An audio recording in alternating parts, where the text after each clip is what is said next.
En esta ocasión traemos para ustedes el tema la actitud, algo que he considerado desde mi experiencia, que no hay momentos perfectos, solo una oportunidad. Es por ello que hoy quiero nuevamente reforzar el trabajo de la actitud.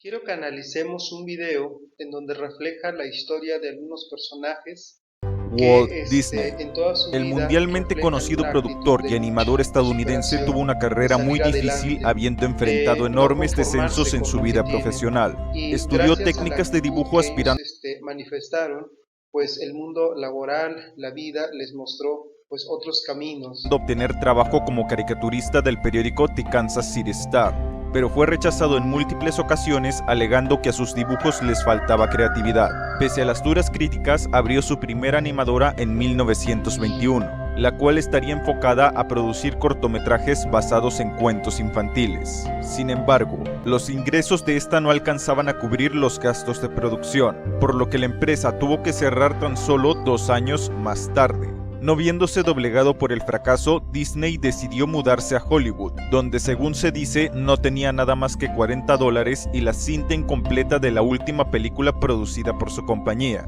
Alice Wonderland. Usó la cochera de su tío como estudio para terminar la película, y luego la envió a varias distribuidoras con la esperanza de recibir una respuesta. Margaret Winkler, una de las mujeres más influyentes de la industria, mostró un gran interés por el cortometraje y contrató a Disney para más trabajos de animación. Fue a partir de aquí que le daría vida a sus más grandes creaciones como Blancanieves y los 7 enanos, Alicia en el País de las Maravillas y el emblemático personaje de Mickey Mouse, dando así inicio al poderoso imperio Disney y marcando un antes y un después en la historia de la animación. Número 9. Eminem. Marshall Mathers tuvo una infancia complicada, siendo abandonado por su padre y cambiando constantemente de casa debido a los apuros de su madre por encontrar un trabajo estable. En 1984, con 12 años, Marshall y su madre finalmente se asentaron en Detroit, Michigan, donde empezaría a escribir sus primeras composiciones de rap. A los 14 años conoció a Kimberly Scott, con quien mantendría una relación llena de desacuerdos y peleas. Para 1995 tendría junto con Kimberly a su hija Hailey, lo que le llevó a trabajar como cocinero en un restaurante para poder mantener a su familia. Al año siguiente, y con el nombre artístico de Eminem, probó suerte sacando su primer álbum de estudio, Infinite, el que recibiría duras críticas, siendo calificado de un burdo intento de imitar a otros raperos de la época. Estos comentarios, sumados a su reciente ruptura con Kimberly y el impedimento de esta para que viera a su hija, lo llevaron a intentar suicidarse. Afortunadamente, Eminem se recuperó y desarrolló su propio estilo personal para así sobresalir de entre los demás raperos. Sus rimas pronto captaron la atención de Dr. Dre, un importante productor que lo contactaría para más adelante publicar su segundo álbum, The Slim Shady LP, el que sería un éxito rotundo y sentaría las bases para lo que sería uno de los más grandes artistas en el mundo del rap. Su experiencia de vida recibiría una adaptación al cine en el 2002 titulada 8 Mile, muy recomendable. Número 8. Milton Hershey. El empresario y filántropo creador de la marca de chocolates más popular de los Estados Unidos tuvo una historia digna de ser contada. Hijo de una familia humilde, Hershey nunca tuvo acceso a una educación decente, por lo que empezó a trabajar a los 12 años para apoyar económicamente en el hogar. Su aventura como emprendedor comenzó a los 18 años, abriendo una tienda de dulces hechos por él mismo en el centro de su ciudad. Hershey puso todo su tiempo y esfuerzo en su tienda, pero se vio obligado a cerrarla 5 años después. Lejos de rendirse, Hershey aprendió nuevas técnicas para elaborar caramelos y en 2 meses dio un nuevo intento inaugurando tiendas en Chicago y Nueva York, siendo ambos casos una decepción como el anterior. En 1883, ya con 26 años, Hershey regresó a su pueblo natal, endeudado y casi sin dinero. Aun con todas las derrotas que tuvo, seguía convencido de poder alcanzar el éxito, y así fundó Lancaster Caramel Company, que contra todo pronóstico resultaría siendo una compañía altamente rentable.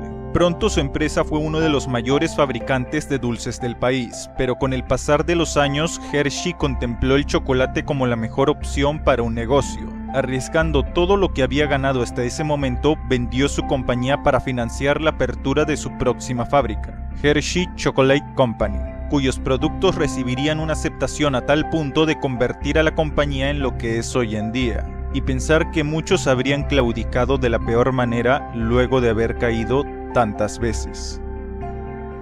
Número 7. Sylvester Stallone. El afamado actor tuvo que pasar por fuertes complicaciones antes de llegar a hacerse un nombre como estrella de Hollywood. Al nacer sufrió una lesión en la nuca, que le ocasionó que quedara con parte de la cara paralizada, afectando gravemente su capacidad para hablar.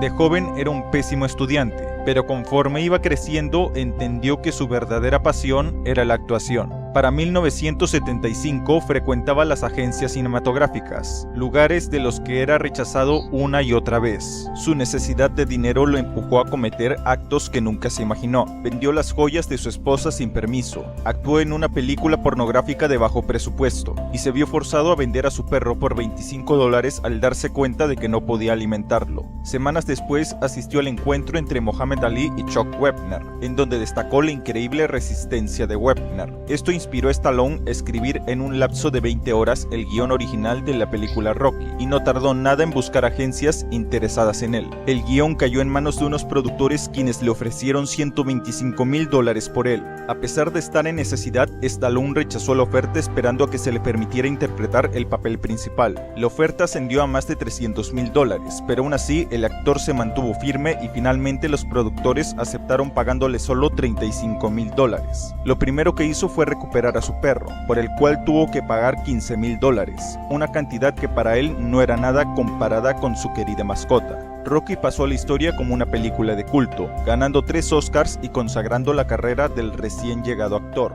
Su perro apareció en todas sus películas hasta su muerte en 1981. Y bien, ¿qué es la actitud? La actitud es el comportamiento que emplea un individuo frente a la vida. En este sentido podemos también decir que es la forma de ser o el comportamiento, el actuar de cada uno de nosotros y que se puede considerar de cierta forma como el carácter. Por tanto, secundario frente a la motivación biológica de tipo primario que impulsa y orienta la acción a determinados objetivos. Entonces, la actitud podemos ver que es lo que nos hace que hagamos ciertas cosas, a que lleguemos a una meta o a que se cumplan los objetivos planteados. Y aquí hay dos elementos muy importantes que quiero que analices, la razón y la emoción.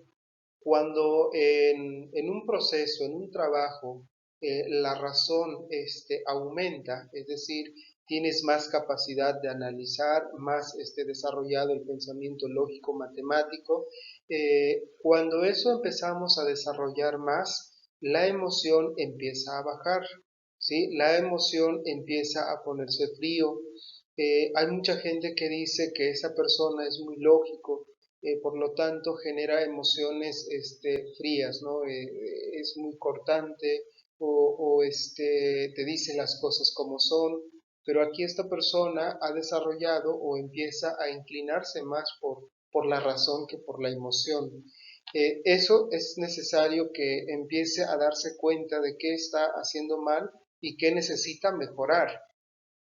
Y en todo caso, cuando si sigue persistiendo el desarrollo de la razón, pues llegará un momento que la emoción estará ahí, pero no podrá desarrollarse porque poco a poco se va desvaneciendo. Entonces, esto es importante para muchos, sí, porque muchos así consideran que están bien, muchos así creen que esto es lo mejor, pero aquí también hay muchas oportunidades de cambio, ¿sí? Entonces, aquí la cuestión de la actitud es analizar todo este proceso, hasta dónde me está llevando y qué estoy ganando con todo eso. En otros momentos, la actitud predominante es la emoción. Aquí es todo lo contrario. Estamos viendo que la razón poco a poco va bajando y la emoción es la que va subiendo, ¿no? Algunas de las actuaciones podemos ver que esa emoción de alegría, de enojo, de frustración, por ejemplo, en un trabajo en equipo, hay gente que no le podemos decir nada porque de todo se enoja, de todo se molesta. Entonces a esa persona hay que tratarlo con cuidado, pero más que nosotros o más que los otros, uno debe de analizar qué tipo de emoción es la que está manifestando más, porque es eso lo que no le permite quizá avanzar, porque es eso lo que no le permite facilitar la comunicación o facilitar la integración. Entonces, en esto hay que tener mucho, mucho cuidado. Cuando la emoción ya ha desarrollado en su totalidad, pues la razón ya no está ahí. Entonces, aquí encontramos algunas personas que hablan de que porque tienen la razón y porque así es y porque así tiene que ser. Hemos escuchado hasta de algunos docentes, ¿no? Y cómo podemos identificar cuando estamos observando que se está equivocando y él o ella no lo acepta y al final de cuentas dice, pues así tiene que ser y punto. ¿Sí? Muchas de las veces cuando quizá esa persona, ya sea docente, ya sea alumno o alumna, se da cuenta que ya se equivocó, no acepta, ¿sí? Desde la razón que se haya equivocado. ¿Por qué? Porque es para él o para ella es imposible que se equivoque. Por lo tanto, manifiesta una actitud de enojo, una actitud de quizá a veces pues de frustración, de estrés, y pues ante ello refleja que no es posible que haya pasado esa situación.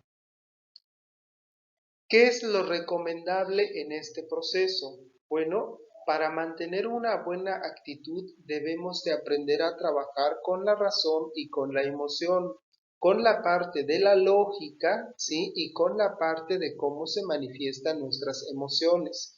Eso hay que tener mucho cuidado. No es posible que solo se desarrolle la razón y que la emoción se minimice o viceversa.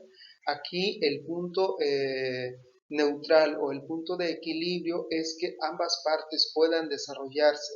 ¿Es necesario mostrar las emociones? Sí, es necesario, ¿sí? Pero es necesario también saber equilibrar cuándo es el momento, dónde es el momento y con quién sí lo podemos hacer. Tal es la situación, por ejemplo, en un trabajo en equipo, están trabajando todos bien, pero alguien se da cuenta que no están considerando su idea y de repente se sale del equipo. ¿Sí? Esa persona no está equilibrado. Puede pasar también con algún docente. ¿Sí? Este docente está trabajando en la clase, pero de repente observa que los alumnos no lo escuchan o no atienden a sus indicaciones. Por lo tanto, se molesta y se aleja de la clase. Entonces, esa persona tiene que trabajar la parte emocional, ¿sí? Tiene que analizar. O, por ejemplo, cuando hay actitudes de compañeros o compañeras que suelen criticar mucho, ¿sí? Y no se miden con las palabras. Aquí también hay una oportunidad del punto de equilibrio. El aprendizaje, ya como parte práctica, les comparto esta infografía que está en la página de Pedagogía UTHH en el Facebook. El aprendizaje del estudiante, aprender a desaprender. Eh, Todos sabemos que ante esta pandemia ha sido difícil, pero nada imposible. Entonces, parte de ustedes de tener una buena actitud, ¿sí? Es tener pues ese pensamiento crítico, ¿sí?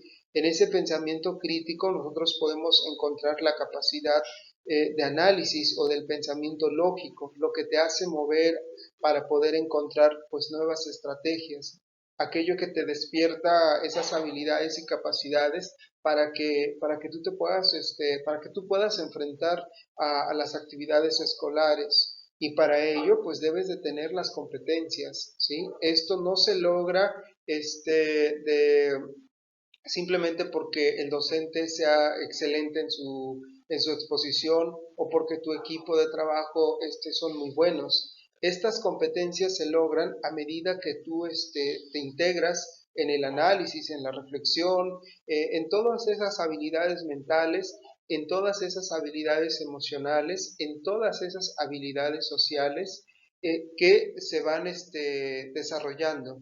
Por lo tanto, los valores son muy importantes. Esos valores que te definen a ti como persona, esos valores que te dan pues esa identidad de quién eres, y que por supuesto estos valores son los que has aprendido desde casa.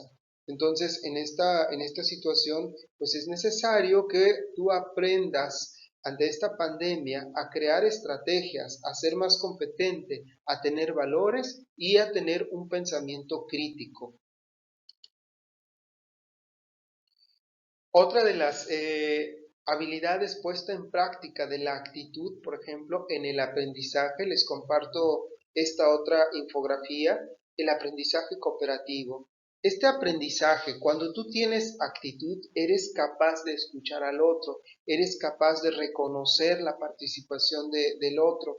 Entonces, en un aprendizaje cooperativo te integras. Hay una responsabilidad compartida. Aquí no es que sueltes tu compromiso, no sueltas tu responsabilidad. Aquí es todo lo contrario. Aquí estás dispuesto o dispuesta para apoyar, ¿sí? Y en la discusión, aquí hay una regla principal: criticar la idea y no a la persona. ¿Sí? El criticar la idea depende mucho de cómo el equipo está tomando en cuenta pues esa observación que le hagan, o ese integrante de equipo, cómo le critican. Hay una diferencia cuando criticas la idea y criticas a la persona. Ejemplo, critico la idea. Lo que está comentando Carlos a mí no me parece porque yo tengo otra perspectiva, por esto es lo que voy a comentar. Y ya externas lo que quieras decir. Una crítica a la persona es, a mí no me gusta cómo hablas, a mí no me gusta cómo caminas, a mí no me parece correcto la forma en cómo estás utilizando tu vestuario, por ejemplo. Entonces ya es una crítica a la persona, y cuando eso sucede, todos tenemos el derecho y la libertad de pintar o determinar cuáles son los límites para nuestra relación. Estudio de casos. Esto también es muy importante cuando se trata de hacer algún proyecto, algún trabajo. Estudio de casos es una herramienta, es una estrategia que nos permite fortalecer más la actitud, porque nos invita al análisis, nos invita a la reflexión. Y pues bueno, el pensamiento crítico que ya estábamos mencionando en la diapositiva anterior, la integración de la tecnología, es decir, cómo participa pues todas las herramientas digitales en este proceso de aprendizaje. En esta sesión vamos a cerrar cuáles han sido tu aprendizaje en este análisis, pues con el video, con las infografías y sobre todo con la opinión, con el comentario que tú puedas hacer. Para ello te invitamos a que en Classroom identifiques cuál es el formulario para que puedas responder y puedas dejar ahí tu respuesta. No se te olvide tomar una captura de pantalla para que podamos tomar como evidencia tu participación. Y pues ante todo, muchas gracias.